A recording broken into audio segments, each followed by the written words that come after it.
बिस्मिल्लाहिर्रहमानिर्रहीम, अस्सलाम वालेकुम। हमारे इस चैनल में हम आपको खुश आमदीद कहते हैं। अगर आप चैनल पर नए हैं तो बराए मेहरबानी कहानी सुनने से पहले जल्दी से सब्सक्राइब कर लें। आज गांव में चौधरी की बेटी की शादी थी। मैं शिद्दत से अब्बा के आने का इंतजार कर रही थी। जानती थी कि वहां पर गोश्त के चावल जरूर पके होंगे, जबकि पकाने वाला मेरा अब्बा ही था।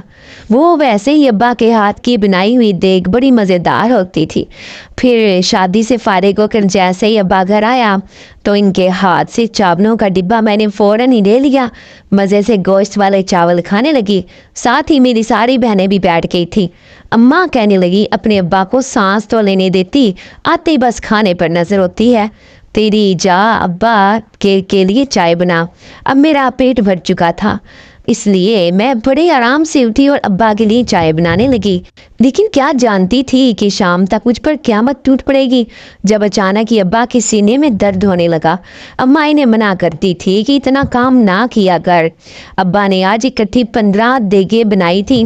शायद शदीद थकन की वजह से इनकी ऐसी हालत हुई थी। हम पांचों की पांचों बहनें अब्बा की हालत देखकर रोने लगे। मैं इन सबसे बड़ी थी, इसलिए अम्मा मुझसे कहने लगी, खुद भी रो रही है और अपनी बहनों को भी रुला रही है। मैं तेरे अब्बा को गांव के डॉक्टर के पास लेकर जा रही हूँ।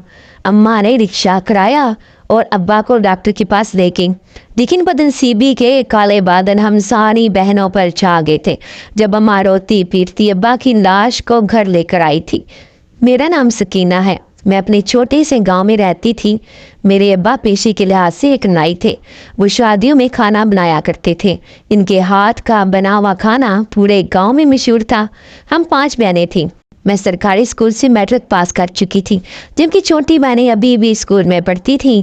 जब भी अब्बा शादियों में खाना पका कर घर लौटते तो अम्मा से कहते, जब मेरी बड़ी बेटी सकीना की शादी हो गई तो मैं इसकी शादी में खुद अपने हाथों से खाना बनाऊंगा। अब्बा की बात पर मैं शर्मा जाती, लेकिन क्या जानती थी कि किस्मत हमारे साथ जो खेल खेलेगी। अक्सर ही गांव के लोग इस बात पर रंज का इजहार करते थे, दीन मोहम्मद, अगर तेरा कोई बेटा होता तो आगे चलकर तेरे इस पेशे को संभाल लेता, लेकिन खुदा ने तुझे बेटियां दी हैं। अब भला बेटियां कब बाप के पेशे को संभाल सकती हैं? तेरा तो नाम ही अधूरा रह जाएगा। अब्बा को इस बात पर जरा भी गम नहीं था कि अल्लाह ने इसे बेटा नहीं दिया। वो हम 5 बहनों से बहुत प्यार करते थे, जबकि मुझे अपने अब्बा के हाथ का खाना बहुत पसंद था। मैं चाहती थी कि मैं भी अब्बा से ही ऐसा ही खाना बनाना सीख लूं, लेकिन लाख कोशिश के बावजूद भी मैं अब्बा जैसा जायका अपने हाथ में ना ला पाई थी। गांव के वडेरे के बेटे की शादी होती या फिर चौधरी की बेटी की, अब्बा इनकी शादियों में खाना बनाने जाते थे। लेकिन मैं क्या जानती थी कि इस दिन चौधरी की बेटी में अब्बा शादी का खाना बनाने जाएंगे और इनकी हालत ऐसी हो जाएगी। लेकिन जब वापिस आए तो एक लाश की सूरत में हम सारी बहनों पर क़यामत टूट पड़ी थी। अम्मा रो रो कर मातम कर रही थी, लेकिन अब्बा हमेशा के लिए हमें छोड़कर चले गए थे। अब्बा का दोस्त चाचा बशीर बता रहा था कि अब्बा को हार्ट अटैक हुआ था। इन्हें सुबह से ही दिल में दर्द हो रहा था, लेकिन उन्होंने काम करना जारी रखा। यही वजह थी कि शाम तक दिल पर दबाव बहुत ज़्यादा बढ़ गया, जिसकी वजह से आज इनकी अचानक वफात हो गई थी। पूरे गांव में हलचल मच गई थी, जब सब लोग हैरान थे कि सुबह तक जो शादियों का खाना बना रहा था और आज कफन में लिपटा चारपाई पर पड़ा था। मैं अब्बा से लिपट कर रो रही थी। मैं घर में सबसे बड़ी थी। रुबा सबसे ज़्यादा अब्बा मुझसे ज़्यादा प्यार करते थे। वो कहते थे कि सकीना मेरी बेटी नहीं बल्कि मेरा बेटा है। मैं अब्बा की बड़ी लाडली थी। मेरी आंखें आंसू बहा रही थी, लेकिन साथ साथ जहन पर फिक्र थी, सोचें थी, आगे आने वाली ज़िंदगी की परेशानियां थी। मैं चित्रा जानती थी कि आने वाली ज़िंदगी इस वक्त दुखों और तकलीफ़ों के कुछ भी नहीं होगी, क्योंकि ना तो हम लोगों का कोई यहाँ रिश्तेदार था और ना ही अम्मा के मैके में कोई आसरा। हमारा कमाने वाला चला गया था, जिसके बलबूते पर हम अपनी ज़िंदगी गुजार रहे थे। 3 दिन तक तो हमारे घर में सोग रहा। इसके बाद हमारे सारे मुस्तकबिल के खौफनाक अंदेशे मुँह खोल कर खड़े थे। इनकी आने वाली ज़िंदगी कैसे गुजरेगी? मैं अम्मा को तसल्ली देती तो कभी छोटी बहनों को, जो अभी स्कूल में पढ़ रही थी। अम्मा अब्बा को याद करते हुए तस्बीह पढ़ रही थी। मैं इनके कंधे दबा रही थी। वो वक्त से पहले ही बूढ़ी नजर आने लगी थी। सिर्फ 3 दिन में ही अचानक पड़ोस में रहने वाली मासी कलसूम चली आए।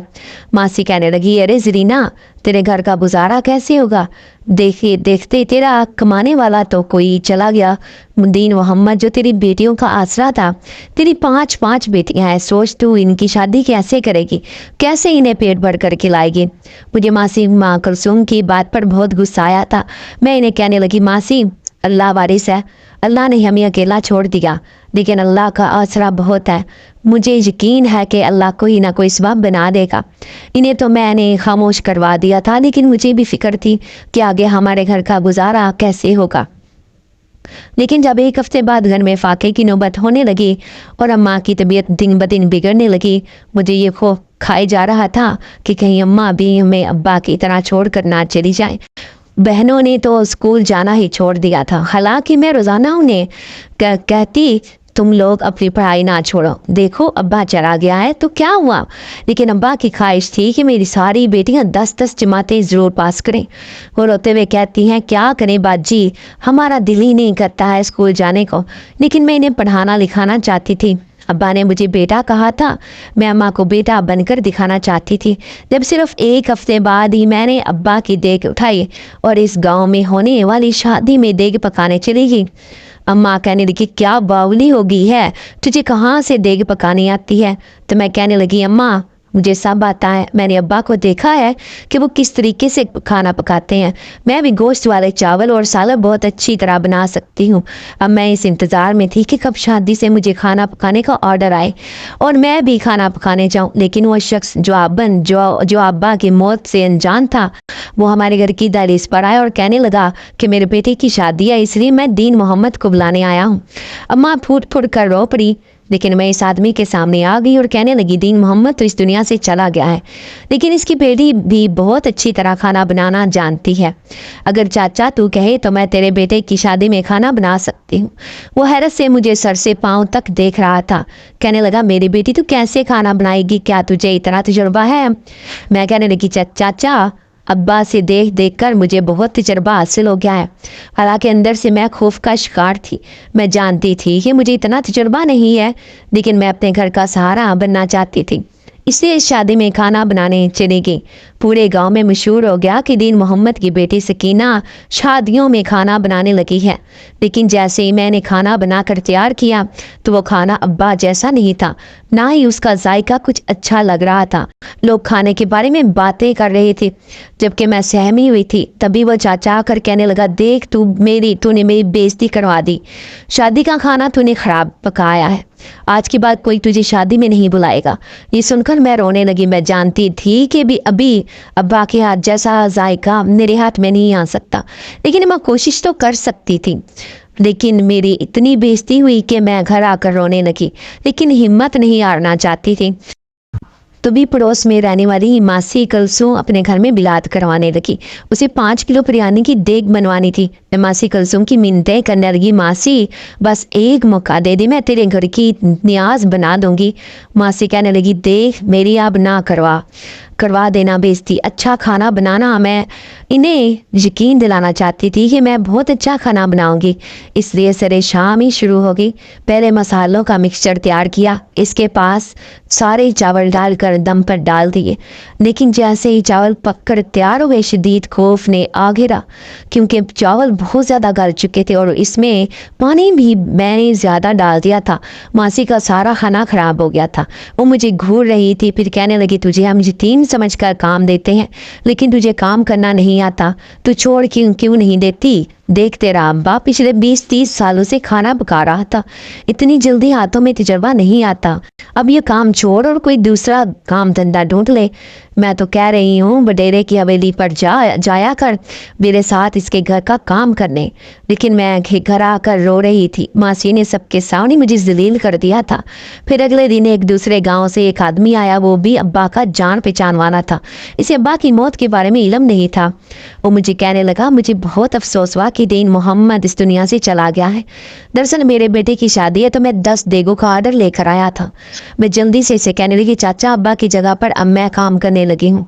अम्मा ने मेरे सामने हाथ जोड़ दिए और कहने लगी, देख तुझे अभी सही खाना पकाना नहीं आता, पहले सीख ले फिर शादियों में खाना बनाने जाया कर। लेकिन मैं कहने लगी कि अम्मा मैं इतना इंतज़ार नहीं कर सकती, घर के हालात ख़राब हो रहे हैं, मेरी छोटी बहनें भूखी मर जाएंगी, मैं भला ये कैसे बर्दाश्त कर सकती हूँ। इसलिए मैंने इस आदमी से कह दिया कि मैं इसके बेटे की शादी में खाना बनाने आऊँगी।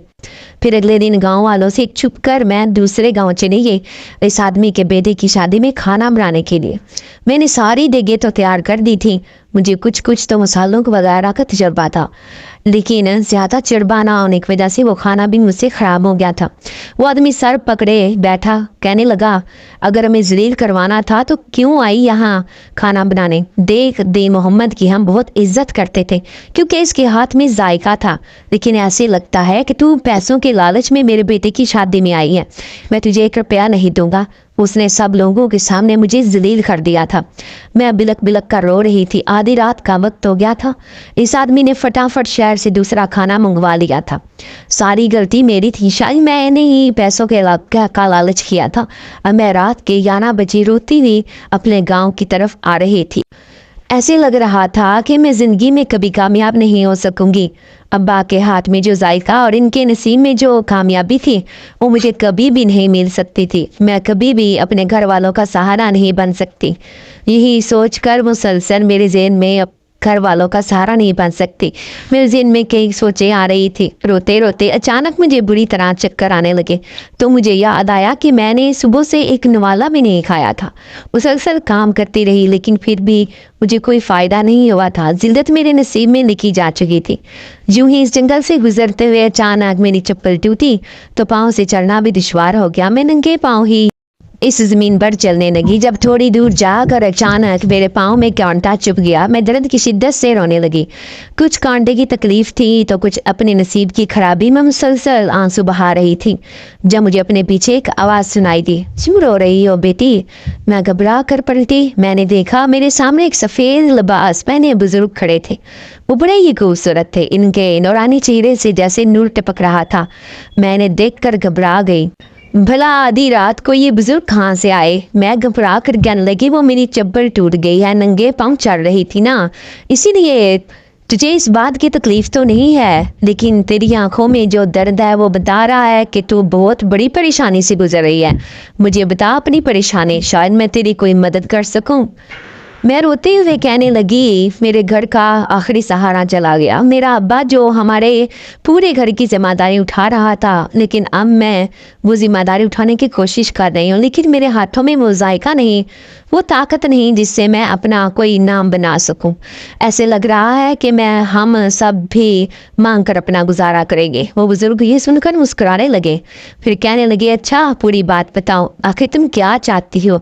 मैं रोते हुए कहने लगी, मैं अब्बा जैसा जायका अपने हाथ में चाहती हूँ कि मैं ऐसी देग बना तैयार करूँ जिसकी लज्जत से सारे गाँव वाले कहें कि हाँ ये दीन मोहम्मद की बेटी है, बिल्कुल इस जैसा ही खाना बनाती है। ये सुनकर वो बड़े पूरी अंदाज में मुस्कुराए और कहने लगे, अगर ऐसी बात है तो मैं तुम्हें एक चीज़ दे सकता हूँ। मेरे पास एक देग है, वो देग जिसमें कोई भी खाना पकाया जाए वो ऐसा खाना बनता है कि लोग इसके जायके से सालों तक लुत्फानंदोज होते हैं। तुम एक गरीब यतीम बच्ची हो, तुमने अभी अभी अपने बाप को खोया है, इसलिए मैं तुम्हें वो देग देकर तुम्हें खुश करना चाहता हूँ। ये सुनकर मेरी आंखें हैरत से फटी की फटी रह गई थी। मुझे यकीन नहीं आया था कि बुजुर्ग मेरी मदद करने आए हैं। मैं हैरत से कहने लगी, लेकिन आप कौन है और मेरी मदद क्यों कर रहे हैं? तो वो मुस्कुरा कर कहने लगी, ये एक राज की बात है, लेकिन मैं मासूम और गरीब लोगों की मदद करता हूँ जिन्हें मेरी ज़रूरत होती है, लेकिन मैं वो देग तुम्हें ज़रूर दूंगा। एक बात तुम्हें याद रखनी है, हर जुमेरात को इस देग में खाना बनाकर गरीबों में बांटना होगा। देखो ये बात भूलना मत। वो मुझे याद दहानी करा रहे थे। मैंने इनसे वादा कर लिया था। खुशी खुशी अपने घर चली आई, लेकिन जैसे ही सुबह उठ कर बैठी, सेन में रखी हुई देख कर मेरी आंखें हैरत ज़दा हो गई। अम्मा ये कहाँ से आई है? मैं बेताबी से अम्मा से कहने लगी। अम्मा कहने लगी, अरे एक आदमी देकर चला गया है। कहने लगा कि दीन मोहम्मद के एक देग सालों से मेरे घर पड़ी थी। मेरा दिल धक धक करने लगा। ये अब्बा की देग नहीं थी, बल्कि ये इसी बुजुर्ग ने मेरे लिए भिजवाई थी। میں اسے غور غور سے دیکھ رہی تھی۔ سفید چاندی کی طرح چمکتی ہوئی دیگ جو میری قسمت بدل سکتی تھی۔ اماں مجھے کچھ پیسے چاہیے۔ میں اماں کے سامنے ہاتھ پھیلائے کھڑی تھی۔ ارے بیٹا میرے پاس تو 1 روپیہ بھی نہیں ہے، لے دے کے ایک یہ چھوٹے چھوٹے بندے ہی ہیں سونے کے، میں انہیں بھی بیچنے کا سوچ رہی ہوں۔ میں کہنے لگی اماں مجھے یہ بندے ہی دے دے، میں انہیں بیچ کر ان پیسوں سے نیاز دلانا چاہتی ہوں۔ میں جانتی تھی کہ ابھی کوئی بھی مجھے شادی کے کھانے کا آرڈر نہیں دے گا، اس لیے مجھے ہی اس دیگ میں کچھ پکا کر بانٹنا پڑے گا تاکہ لوگوں کو یقین ہو کہ میں بھی کچھ اچھا پکا سکتی ہوں۔ پھر میں نے اسی دن شہر جا کر اماں کے سونے کے بندے بیچے اور شہر سے سارا دیگ کا سامان لے کر آ گئی۔ پھر میں نے گوشت والے چاول بنا کر پورے گاؤں میں بانٹے۔ لوگ میری تعریفوں کے پل باندھنے لگے، کہنے لگے ارے دین محمد کی یقین نہیں آتا، محلے پڑوس کے لوگ بار بار ان چاولوں کو لینے آتے لیکن وہ دیگ تھی کہ ختم ہونے کا نام ہی نہیں لے رہی تھی۔ اماں اور چھوٹی بہنیں بھی حیران تھی۔ اماں کہنے لگی مجھے یقین نہیں آتا کہ یہ کھانا تو نے اپنے ہاتھوں سے بنایا ہے، اس میں تو تیرے ابا سے بھی زیادہ اچھا ذائقہ ہے۔ اب میں خوش ہو گئی تھی، میں سمجھ گئی کہ یہ سب اس بزرگ کی دی ہوئی دیگ کی وجہ سے ہو رہا ہے۔ لیکن اگلے دن میری آنکھوں میں خوشی سے آنسو آ گئے جب پڑوس میں رہنے والے ایک آدمی نے مجھے اپنی بیٹی کی شادی کا کھانا کھانے کا آرڈر دیا۔ میں اس دن خوشی سے پھولے نہ سما رہی تھی۔ اسی دیگ کو لے کر اس کی شادی میں پہنچ گئی اور پھر ایسا کھانا بنایا کہ لوگ انگلیاں چاٹتے رہ گئے۔ سب تعریفیں کر رہے تھے کہ شادی کا کھانا بہت مزیدار ہے۔ پھر اس آدمی نے مجھے اچھی خاصے پیسے دیے اور کھانا بھی دے دیا۔ جی کیا کر کے تم نے آج میری عزت رکھ دی۔ وہ پیسے میں خوشی خوشی گھر لائی اور میں نے اماں کے ہاتھ پر رکھ دی۔ اماں کو اپنی آنکھوں پر یقین نہیں آ رہا تھا۔ میری چھوٹی بہنیں کہنے لگی باجی اب تو ابا کا کام آپ کریں گی، لگ رہا ہے تیرا کام تو خوب چلنے لگے گا۔ میں کہنے لگی کہ بس دعا کرو، اب میں اس دیگ میں جو بھی کھانا بناتی ایسا پک کر تیار ہوتا کہ لوگ تعریفیں کیے بنا نہ رہتے تھے۔ دھیرے دھیرے اس پورے گاؤں میں میرا نام مشہور ہونے لگا، بلکہ دوسرے گاؤں کے لوگ بھی میرے پاس شادی کا آرڈر لے کر آتے اور میں ہی ان کی شادیوں میں کھانا بناتی تھی۔ لیکن میں اس نورانی چہرے والے بزرگ کی بات کیسے بھول سکتی تھی جس نے مجھے کہا تھا کہ میں نے ہر جمعرات کو کھانا بنا کر بانٹنا ہے۔ میں یہ ہر صورت کرتی تھی، بھلے اس دن میں شادی میں نہ جاتی لیکن کھانا بنا کر تقسیم کرنا میں نہیں بھولتی تھی۔ لیکن ایک دن وڈیرے کی حویلی میں بہت بڑی دعوت تھی، میں ہی اس دعوت کا کھانا بنا رہی تھی۔ اس دعوت میں شہر سے بہت سے لوگ آئے ہوئے تھے جو وڈیرے کی جان پہچان والے تھے۔ میں جلدی جلدی کھانا تیار کر رہی تھی جب وہاں سے ایک نوجوان لڑکا گزرا۔ لڑکا بہت ہی خوبصورت تھا، وہ مجھے حیرت سے دیکھ رہا تھا۔ میں جو جلدی جلدی دیگوں میں کھانا تیار کر رہی تھی وہ مجھے دیکھ کر حیران تھا۔ کہنے لگا آپ کھانا بناتی ہیں؟ میں اس بات پر شرمندہ نہیں تھی۔ میں کہنے لگی جی ہاں، میرے ابا بھی یہ کام کرتے تھے اور ان کے بعد میں نے اس کام کو سنبھال لیا۔ کھانے کی خوشبو چاروں طرف پھیلی ہوئی تھی۔ وہ کہنے لگا ارے واہ، آپ کا بنایا ہوا کھانا تو بہت لذیذ پکنے والا ہے۔ کتنی مجھے اس کی خوشبو بتا رہی ہے کہ آپ کے ہاتھ میں بہت ذائقہ ہے۔ اگر یہ کھانا آپ شہر میں بنا کر سیل کریں تو آپ لاکھوں روپے کما سکتی ہیں۔ میں حیرت سے اس کی شکل دیکھ رہی تھی۔ میں کہنے لگی یہ کیسے ممکن ہے؟ مجھے تو یہاں چند روپے معاوضے میں ملتے ہیں لیکن میں شہر نہیں جا سکتی، شہر میں میرا کوئی جان پہچان والا بھی نہیں ہے۔ تو وہ کہنے لگا میں آپ کو اپنا کارڈ دے رہا ہوں، جب بھی شہر آنا جانا ہو یا کام کرنے کا ارادہ ہو تو مجھے ایک بار بتائیے گا، میں آپ کی ضرور مدد کروں گا۔ میں نے جلدی سے وہ کارڈ لے کر رکھ دیا تھا۔ اب میں دعوت کا کھانا بنا کر گھر آئی تو لیکن رات کو بستر پر لیٹی تو بار بار میرے ذہن میں اسی نوجوان کی بات یاد آ رہی تھی کہ مجھے شہر جا کر یہ کھانا سیل کرنا چاہیے، کیونکہ شہر میں لوگ بہت چٹورے ہوتے ہیں اور وہ کھانے کے پینے کے بہت شوقین بھی، اس لیے مجھے اپنا کام بنانا ہوگا اگر گھر کے حالات بدلنے ہیں۔ لیکن اماں نے جیسے ہی سنا، اماں غصہ کرتے ہوئے کہنے لگی تجھے میں نے اس گاؤں میں کام کرنے کی اجازت دی، یہی بہت ہے، اب میں تجھے شہر نہیں بھیج سکتی۔ میں تجھے اکیلی شہر کیسے بھیج دوں؟ مجھے پتا ہے وہاں کے حالات کیسے ہوتے ہیں، لوگ کتنے برے ہوتے ہیں، نوجوان لڑکیوں کو نگل دیتے ہیں۔ मैं कहने लगी, अम्मा मैं मेहनत करने जा रही हूँ, ज़रूर कामयाब होकर वापस लौटूंगी। मैं अपने साथ इस देग को भी लाजमी लेकर जाना चाहती थी, क्योंकि इसकी वजह से तो मेरी किस्मत बदली थी। गांव में अब लोग मुझे जानने पहचानने लगे थे। फिर मैंने इसी नौजवान से रब्ता किया जिसका नाम दिलावर था। वो बहुत ही अच्छा इंसान था। वो कहने लगा कि मैं आपको एक कमरा किराए पर दिलवा दूंगा, वहाँ पर एक बूढ़ी औरत पहले से ही रहती है, आप इसके साथ रह लेना, अकेले रहने का भी मसला नहीं होगा और मेरे काम का आगाज़ करें। लेकिन जब इसने मेरी देग को देखा तो हंसते हुए कहने लगा, ऐसे बहुत सी देगी शहर में मिल जाती हैं, आप इसे क्यों लेकर आए हैं? तो मैं घबरा कर मैं सोचने लगी, अगर इसे नहीं लेकर आऊँगी तो कामयाब कैसे होंगी? यही तो मेरी कामयाबी का राज है। बस मैं जल्द से जल्द वो बहुत बड़ी कामयाबी अपनी ज़िंदगी में हासिल करना चाहती थी। मैं जो थोड़े बहुत पैसे अपने साथ लाई थी, इसी से अपने कारोबार का आगाज़ करना चाहती थी। फिर पहले दिन मैंने इसी देग में खाना तैयार किया और इसे लेकर एक जगह पर आकर खड़ी हो गई। सब लोग हैरान थे कि एक नौजवान लड़की एक देग बनाकर खाना बेच रही है, लेकिन मैं चूंकि गांव में ये काम कर चुकी थी, इसलिए मुझे ज़रा भी शर्म महसूस नहीं हो रही थी। पहले दिन तो बड़ी मुझे मुश्किलात का सामना करना पड़ा, लेकिन फिर दूसरे दिन जब मैं लेकर गई तो सारी देग हाथों हाथ फरोख्त हो गई। लोग मेरे जायके के दीवाने हो गए। सब कहने लगे कि लड़की तुम्हारे हाथ में बहुत जायका है, तुम बहुत आगे तक जाओगी। ये सब सुनकर मुझे बहुत खुशी होती। आहिस्ता आहिस्ता मेरी जैसी ज़िंदगी बदलने लगी।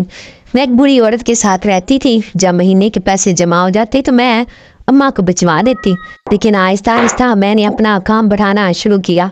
मैं एक बहुत बड़ा रेस्टोरेंट बनाना चाहती थी।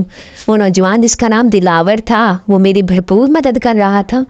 अजनबी शहर में मुझे बिल्कुल भी परायापन महसूस ना होता, ऐसे लगता कि ये मेरा ही शहर है। इस बुजुर्ग ने तो ये जादुई देख कर मेरी ज़िंदगी बदल दी थी, लेकिन मैं इसकी बात नहीं पूरी थी। हर जुमेरात को ये ख़ास मकसद पूरा करने के लिए मैं एक दरगाह पर जाने लगी। वहीं पर अपनी देख कर चली जाती थी, जहाँ पर भूखे और गरीब लोग जमा होते थे। फिर थोड़े ही दिनों में मैंने एक बड़ी दुकान खरीद ली और आहिस्ता आहिस्ता वहाँ पर अपने काम का आगाज़ कर दिया। 2-3 मुलाजिम भी रखे थे। अब शहर में मेरा एक नाम, एक पहचान थी, लेकिन खाना मैं खुद अपने हाथों से बनाती थी।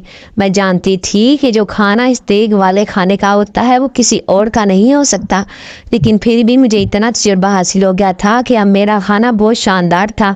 एक रात मैं सुबह अपने छोटे से रेस्टोरेंट को खोलने गई तो मुझ पर क़यामत टूट पड़ी। मेरी वो देग गायब थी, जिसकी वजह से मेरा काम चल रहा था। मैं पागलों की तरह इसे तलाश कर रही थी, भला वो देग कहाँ जा सकती है, कहीं किसी ने इसे चोरी तो नहीं कर लिया। मैंने देखा ज़मीन पर देग सीटने के निशान थे। वो वहाँ से ज़मीन खाली हो रही थी। ऐसे लग रहा था कि इस देग को दूर तक सीटा गया है, किसी ने जानबूझकर इसे चोरी किया था। लेकिन आहिस्ता आहिस्ता इसके निशान मुझे आगे ही आगे लेकर जा रहे थे, लेकिन जहाँ पे शहर ख़त्म होता था वहाँ जाकर ये निशान गायब हो गए। इससे आगे एक जंगल था और कुछ भी नहीं। मैं हैरान थी कि आखिर किसने इसे चोरी किया है। ऐसे लग रहा था कि वो नाम, वो शोहरत जो मैंने कमाई है, वो पैसा जो मैंने इससे हासिल किया है, वो सब कुछ मिट्टी में मिल जाएगा।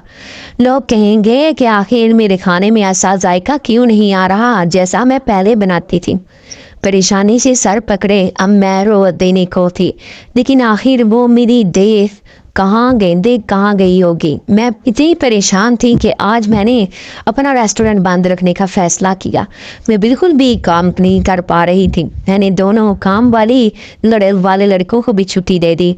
यहाँ आते ही मैंने एक मोबाइल भी खरीद लिया था। बार बार अम्मा का फ़ोन आ रहा था, शायद वो मुझसे बात करना चाहती थी। मैंने इनसे कह दिया था कि मुझसे छोटी दोनों बहनों की शादी की तैयारियाँ करें, क्योंकि मैं अब्बा की तरह अपनी पहले बहनों की शादियां करके इनके सब फरसे से बगदोश होना चाहती थी। लेकिन मैं अम्मा को कैसे बताऊंगी कि वो देख जिसकी वजह से मेरा काम चल रहा था वो गायब हो चुकी है, किसी ने इसे चोरी कर लिया है। फिर उस रात मैं बैठ कर रो रही थी, वो अचानक ही किसी ने मुझे आवाज़ दी, क्यों रो रही हो बेटी?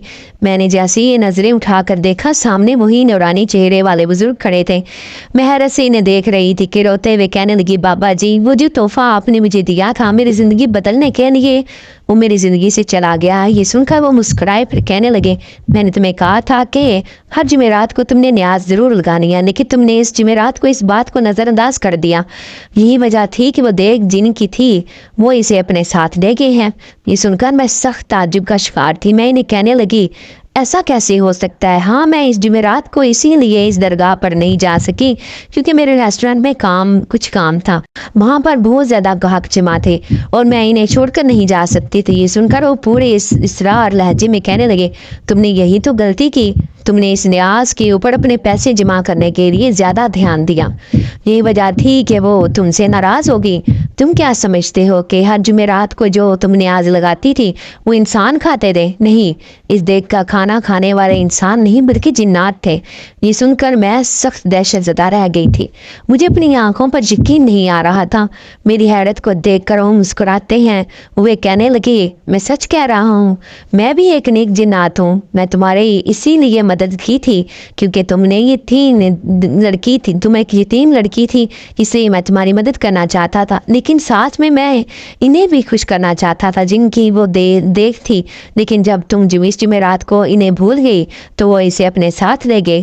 اب اگر اس دیگ کو واپس حاصل کرنا چاہتی ہو تو تمہیں وہیں جانا پڑے گا جہاں پر ان کا قبیلہ ہے، وہ جنات کی دنیا ہے۔ مجھے نہیں لگتا کہ اب وہ دیگ تمہیں واپس دیں گے، لیکن تم ایک کوشش کر سکتی ہو۔ یہ سن کر میں پھوٹ پھوٹ کر رو پڑی تھی۔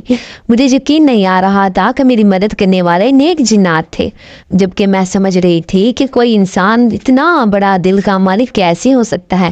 مجھے یہ بات خود سوچنی چاہیے تھی، لیکن میں اپنی آخری کوشش کرنا چاہتی تھی، اسی لیے میں نے اسی جگہ پر جانے کا فیصلہ کیا جہاں پر وہ جنات کی دنیا تھی اور وہ اپنی دیگ واپس لے گئے تھے۔ لیکن اگلے ہی دن جیسے ہی صبح ہوئی، اچانک دلاور میرے پاس آیا اور کہنے لگا تم 2 دن سے ریسٹورنٹ کیوں نہیں چلا رہی ہو؟ دیکھو ایسا نہ کرو، ابھی نیا کام ہے، اگر ٹھپ ہو گیا تو بہت نقصان ہو جائے گا۔ تم یہ بھول چکی ہو کہ میں نے ابھی ادھر سرمایہ اس ریسٹورنٹ پر لگایا ہے صرف اس لیے کیونکہ تمہارے ہاتھ میں بہت ذائقہ ہے۔ اب میں بڑی پریشان ہوئی، دل تو چاہ رہا تھا کہ اسے سچائی بتا دوں کیا کہ میرے کھانے کا راز کیا تھا، لیکن اگر میں یہ رات اسے بتا رہی تھی تو وہ مجھے کہتا کہ یہ کس قدر ڈھونگ کرنے والی لڑکی ہے۔ میں جلدی سے کہنے لگی ابھی میری طبیعت ٹھیک نہیں، جیسے ہی ہمت ہوگی تو میں دوبارہ کام کرنا شروع کر دوں گی۔ پھر وہ کہنے لگا ٹھیک ہے، اپنا خیال رکھو، دیکھو ہم دونوں کا نقصان ہو جائے گا اگر وہ ریسٹورنٹ بند ہو گیا تو۔ اب میں شدید پریشان رہنے لگی۔ دوسری طرف اماں بھی گاؤں سے فون کر کے اور کہتی کہ میں نے تمہاری بہنوں کی شادی کی تاریخ طے کر دی ہے، اس لیے بس تم کچھ رقم بھیج دینا تاکہ میں ان کا سارا جہیز جمع کر دوں۔ میں بہت خوش تھی کہ میری بہنوں کی شادی ہونے والی ہے، لیکن اس سے پہلے ہی مجھے کچھ رقم کا بندوبست بھی کرنا تھا۔ اب میں سر پکڑے بیٹھی تھی، ایک طرف تو وہ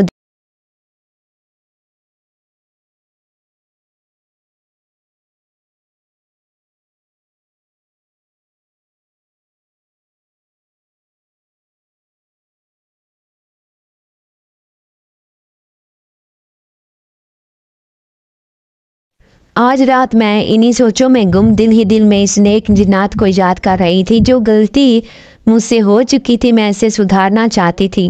کبھی اس رات میں چپکے سے گھر سے نکلی، وہ بوڑھی عورت بھی جاگ رہی تھی کیونکہ اس رات بجلی بھی غائب تھی۔ پھر وہ کہنے لگی ارے آدھی رات کو کہاں جا رہی ہو بیٹی؟ دیکھو شہر کے حالات ٹھیک نہیں ہیں۔ میں گھبرا کر کہنے لگی کہ اماں میں جلدی آ جاؤں گی، آج ایک بہت ضروری کام کرنے جانا ہے، اگر آج نہیں گئی تو پھر بہت بری طرح ناکام ہو جاؤں گی۔ اب میں جلدی سے گھر سے نکلی تھی، لیکن میں نے گلی کے نکڑ پر کھڑے ہوئے چند آوارہ لڑکوں کو دیکھا تو میں گھبرا گئی۔ مجھے آدھی رات کو اس جنگل کی طرف جاتے ہوئے دیکھ کر یہ میرا پیچھا بھی کر سکتے تھے، اس لیے میں دوسرے راستے سے اسے جانے کا سوچ رہی تھی۔ اس سے پہلے کہ میں دوسرا راستہ اختیار کرتی، اچانک ہی مجھے اپنے پیچھے آواز سنائی دی، یہی راستہ بہترین ہے، اگر اس راستے سے جاؤ گی تو بہت دیر سے پہنچو گی۔ جب تک وہ میرے سامنے سے غائب ہو گیا تھا۔ یہ آواز اسی نیک جنات کی تھی۔ میں نے جیسے ہی پلٹ کر دیکھا تھا وہ میرے پیچھے کھڑے تھے، مسکراتے ہوئے کہنے لگے میں تمہاری حفاظت کر رہا ہوں، یہ آوارہ لڑکے تم نے तुम्हें कुछ भी नहीं कहेंगे, तुम बस किसी तरह वहाँ पहुँच जाओ जहाँ पर वो मौजूद है, जो दुनिया की नज़रों से ओझल अपनी दुनिया में आबाद है। इनकी हिम्मत दिलाने के बाद अब मैं भी हिम्मत पकड़ चुकी थी, इसलिए तेज कदमों से चलते हुए इन आवारा लड़कों के सामने से गुजरती चली गई। लेकिन मैं हैरान रह गई, उन्होंने मुझे नज़र उठाकर भी नहीं देखा, क्योंकि मैं इन्हें दिखाई भी नहीं दे रही थी। बुजुर्ग ने अपनी जादुई ताकत से इन्हें नज़र बंद कर दिया था। अब इस जंगल में जाते हुए मुझे डर भी लग रहा था। मैं किस कदर खौफ का शिकार थी। मैं एक अलग ही दुनिया में पहुंच चुकी थी। जंगल के बीच आकर मैं सहम गई जब मैंने यहाँ पर खड़े हुए अजीबोगरीब से लोगों को देखा। यहाँ पर जैसे इनकी दुनिया आबाद थी। बड़े बड़े अलाव जल रहे थे और इन पर रखे हुए बड़े बड़े देगचियाँ जो देगों की सूरत में खाना बना रही थी। लेकिन जैसे ही मैं थोड़ी आगे आई तो मेरी आंखों ने हैरत अंगेज मंजर देखा। सब लोग जमा थे, सब नीचे ज़मीन पर बैठे खाने का इंतज़ार कर रहे थे। लेकिन मैंने अपनी देग पहचान ली थी जो एक दरख्त के नीचे रखी हुई थी। मैं इसे अपने साथ लेकर जाना चाहती थी, लेकिन इसे अपने साथ लेकर जाना इतना आसान भी नहीं था। मैंने देखा वहाँ पर अजीबोगरीब से खौफनाक लोग खड़े थे। वो सब खाने का इंतज़ार कर रहे थे। मैंने देखा एक इनमें से सबसे लंबा चौड़ा वजूद लिए खौफनाक जिन्नात बैठा था, जो उनका सरदार लग रहा था। कि जैसे ही खाना इसके सामने रखा गया, अचानक ही वो गुस्से का इजहार करते हुए कहने लगा, ये खाना बड़ा ही अजीब है, जो मुझसे खाया भी नहीं जा रहा। क्या तुम अपने कबीले में ऐसा ही खाना खाते हो? मैं दरख्त के पीछे छुपे इनकी बातें सुन रही थी। तभी में से एक जिनजात कहने लगा, सरदार क्या करें, हमने इस दावत की बड़ी तैयारियां की थी, कोशिश की थी कि अच्छे से अच्छा खाना बनाकर आपके सामने पेश करें, लेकिन किसी से भी अच्छा खाना बनाया नहीं गया। मैं घबरा कर मैं देख रही थी। अचानक ही मुझे अपने पीछे से आवाज़ आई, अब तुम जाकर कहो कि मुझे खाना बहुत अच्छा बनाना आता है, मैं इनसे बेहतरीन खाना बना सकती हूँ। अगर वो सरदार तुम्हारे खाने से खुश हो गया तो समझो वो देख तुम्हें मिल जाएगी वापिस। मैं घबरा कर कहने लगी, लेकिन मैं वहाँ कैसे जा सकती हूँ? वो सब जिन्नात कहेंगी कि शायद मैं वो अपनी देग चोरी करने आई हूँ, और मैं अगर अच्छा खाना बनाती हूँ तो इस देग की वजह से जो जादुई है जादू है, वरना मुल्क में वो मुझ में वो सलाहियत नहीं। मुझे सुनकर नौरानी चेहरे वाला जिनजात मुस्कुराया और कहने लगा, जो तुम खाना बनाती हो उस खाने से बहुत बेहतरीन है, ये लोग वो खाना खा कर खुश हो जाएंगे, इसलिए तुम्हें ये कोशिश ज़रूर करनी चाहिए। अब इसकी हिम्मत दिलाने के बाद मैं इनके सामने गई थी। आधी रात को अपने सामने एक आदमजादी को खड़ी देखकर वो सब हैरत ज़दा थे। तभी सरदार कहने लगा, ऐ लड़की कौन हो तुम और यहाँ क्या लेने आई हो? मैं घबरा कर कहने लगी, मैं खाना बनाने वाली लड़की हूँ, मेरा खाना शहर में बहुत मशहूर है, लोग मेरा खाना खाकर तारीफ़ें करते हैं। मैं सिर्फ यहाँ से गुजर रही थी, लेकिन मैंने आप लोगों की बातें सुन ली। मुझे पता चला कि आप लोगों के यहाँ दावत है, लेकिन दावत का खाना बहुत बेकार बना है, इसलिए मैं खाना बनाकर आप लोगों को खुश करना चाहती हूँ। ये सुनकर वो सब हैरान रह गए। कहने लगे, ठीक है लड़की, अगर तुम्हारा खाना बनाया हुआ खाना बहुत अच्छा हुआ तो हम तुम्हें बहुत बड़ा इनाम भी देंगे। अब मैं घबरा कर कहने लगी, लेकिन मैं जो सामने चांदी की देग रखी है मैं उसी में खाना बनाऊंगी। उन्होंने मेरी बात मान ली थी। मेरी बात पर कोई एतराज़ ना करते हुए वो देग मेरे हवाले कर दी। फिर मैंने बिस्मिल्लाह पढ़ते हुए अपने काम का आगाज़ कर दिया। मैं ऐसा खाना बनाना चाहती थी जिसे खा कर वो सब लोग खुश हो जाएं और बदले में मुझे मेरी देग वापस दे दें। मुझे गोया ऐसी उम्मीद तो नहीं थी। ऐसे लग रहा था कि मैं खाली हाथ ही वापस लौट जाऊंगी, क्योंकि खाना बनाते हुए मेरे हाथ बाकायदा कांप रहे थे, क्योंकि आज मैं इंसानों के लिए नहीं बल्कि जिन्नात के लिए खाना बना रही थी। और ये बड़ी ही अजीब बात थी। मुझे ऐसे लग रहा था जैसे मैं कोई बिहाना का ख्वाब देख रही हूँ। फिर मैंने अकेली ही अपनी हिम्मत से पूरी देग बनाई, जिसकी खुशबू चारों तरफ फैल गई थी। वो लोग मेरे इर्द गिर्द जमा हो गए। फिर उनमें से एक जिनजात कहने लगा, आज हमारे सरदार की दावत थी। ये दावत सिर्फ साल में एक दफ़ा होती है, लेकिन हम नहीं चाहते थे कि हमारा सरदार नाराज़ होकर यहाँ से जाए। हमें बहुत शर्मिंदगी हुई जब इसने खाना नापसंद किया, लेकिन अगर ऐसे लगता है कि तुम्हारे बनाए हुए खाने से वो खुश होकर जाएंगे। मैं भी पुरुमीद थी।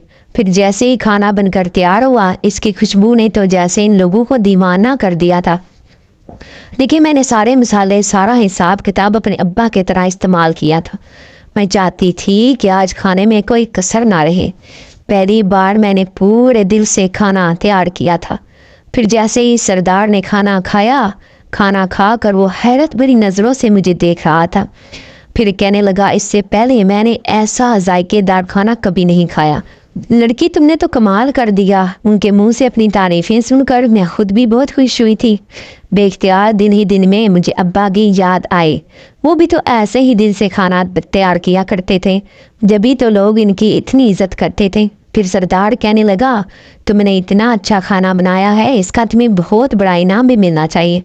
बताओ तुम्हें क्या चाहिए। मेरे दिल में तो ख्वाहिश थी कि मैं अपनी ये देग वापस ले लूँ जो उन्होंने मुझसे वापस लेनी थी, लेकिन मैंने दिल में सोचा कि मैंने अगर लालच और हवस में आकर इनके लिए दावत का खाना तैयार किया था तो ये मेरी सबसे बड़ी गलती थी।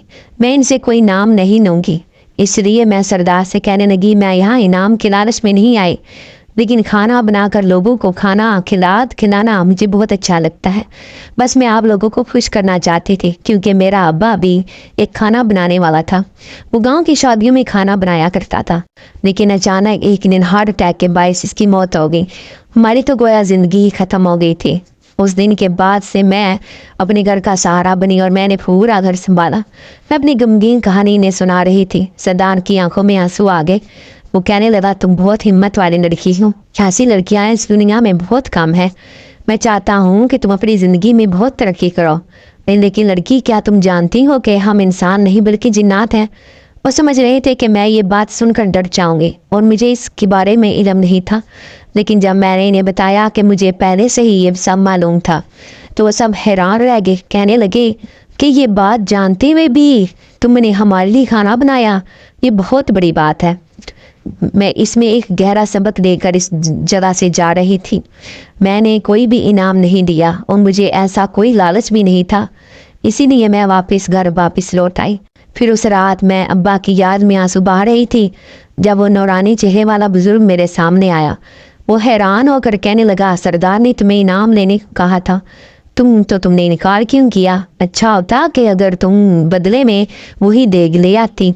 इसकी बात सुनकर मैं मजबूत लहजे में कहने लगी, अगर मैं वहाँ से कोई इनाम लेकर आती तो मैंने जो इन जिन्नात को खुश किया था वो सब ज़ाया हो जाता, इसलिए मैं नहीं चाहती थी कि मैं इनसे कोई इनाम लूँ। बुजुर्ग ये सुनकर मुस्कुराने लगे तो मैं इनसे कहने लगी, लेकिन मैंने अपनी ज़िंदगी में एक बहुत बड़ा सबक हासिल कर लिया है।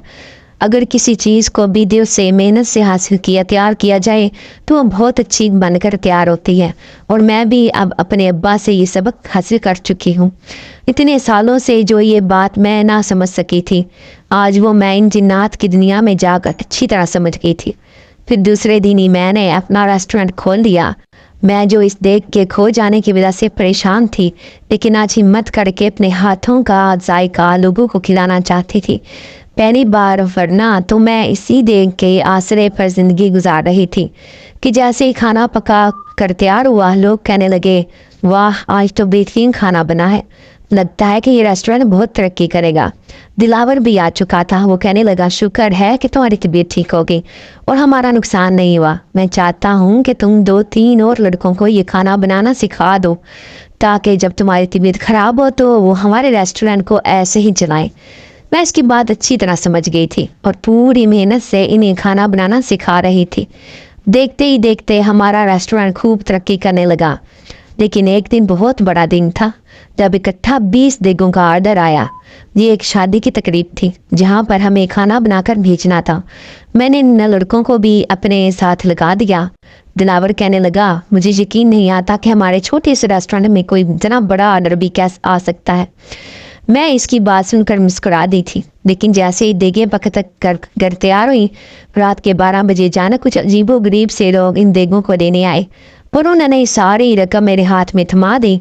फिर एक शख्स जाते जाते मेरे कान में सरगोशी करते हुए कहने लगा, ये तुम्हारे लिए अलग से सरदार ने इनाम भेजा है। उसने एक बड़ी रकम का तोहफा मेरे हाथ में रखा था, जबकि मैं आंखें फाड़े हैरत से इन्हें देख रही थी। इसका मतलब था कि ये जो ऑर्डर 20 तोले देगों का हमें मिला था, ये किसी इंसान ने नहीं बल्कि इन्हें जिन्नात ने दिया था। मैं हैरत ज़दा रह गई थी। फिर जया सारा हिसाब किताब किया और मैं अपने पैसे लेकर घर आ गई। लेकिन मेरा इस बार अपने गांव जाने का इरादा था। मैं गांव जाने की तैयारी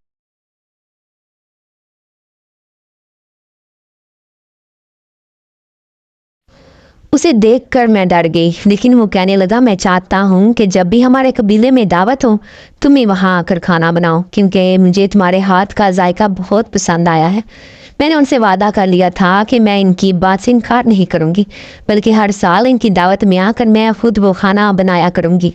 फिर सारे पैसे लेकर मैं गाँव आ गई, जहाँ पर बहनों की शादी की तैयारियाँ हो रही थी। सब लोगों की ज़बानों पर मेरी तारीफ़ें थी। सब कहते हैं कि दीन मोहम्मद की बेटी, जो कितनी कम उम्र और मासूम थी, जिसने कभी घर से बाहर कदम भी ना रखा था, लेकिन आज देखो शहर में जाकर अपना कारोबार कर रही है। फिर मैंने अपनी दोनों बहनों को रुखसत कर लिया। अम्मा कह रही थी कि मैं तुझे भी रुखसत करना चाहती हूँ, लेकिन मेरा भी ऐसा कोई इरादा नहीं था। मैं अपनी ज़िंदगी में अभी बहुत कुछ करना चाहती थी। थोड़ी देर बाद अम्मा हमारे पास शहर आ गई, जहाँ हम दोनों ही रेस्टोरेंट बड़ा करने का सोच रहे थे। लेकिन इससे पहले दिलावर की बात पर मैं हैरान रह गई, जब वो कहने लगा कि तुम्हें देखते ही मेरे दिल में ख्याल आया था कि इस लड़की के साथ मैंने अपनी सारी ज़िंदगी गुजारनी है। क्या तुम्हें मेरा साथ मंजूर है? मैं इसकी बात सुनकर शर्मा दी। अगर वो हिम्मत नहीं देता तो शायद मैं भी कभी भी ये हिम्मत हासिल ना करती। मैंने इसकी बात पर हाँ कर दी थी। फिर एक सी तकरीब में मेरा और दिलावर का निकाह हो गया। अब मैं अपने रेस्टोरेंट को खूब तवज्जो से चला रही थी, क्योंकि हम दोनों मियाँ बीवी मिलकर खूब मेहनत कर रहे थे। लेकिन हर साल मैं वहाँ जाना नहीं भूलती थी, जिसका मैं वादा कर चुकी थी। इन दिनात के कबीले में दावत का खाना बनाने कुछ अरसे बाद दिलावर भी ये राज जान गया था, लेकिन वो मेरी बात सुनकर बड़ा हैरान हुआ था। फिर कहता कि जो नेक जिन्नात होते हैं वो हर एक की मदद नहीं करते, बल्कि कुछ खास रोगी होते हैं जिनकी मदद करके वो खुश होते हैं। हाँ, तो डेली वीडियो व्यूअर्स, आपको इंशाल्लाह कहानी बहुत अच्छी लगी होगी, इसलिए अब जल्दी से वीडियो को लाइक कर दो और जाने से पहले अपने सब्सक्राइब ज़रूर करना है, क्योंकि सब्सक्राइब करते हो तो तभी तो मेरी वीडियो आप तक पहुंच पाती है। सब्सक्राइब कर लें और अपनी दुआ में याद रखिएगा, अपना बहुत सा ख्याल रखिएगा। ओके, अल्लाह हाफिज़।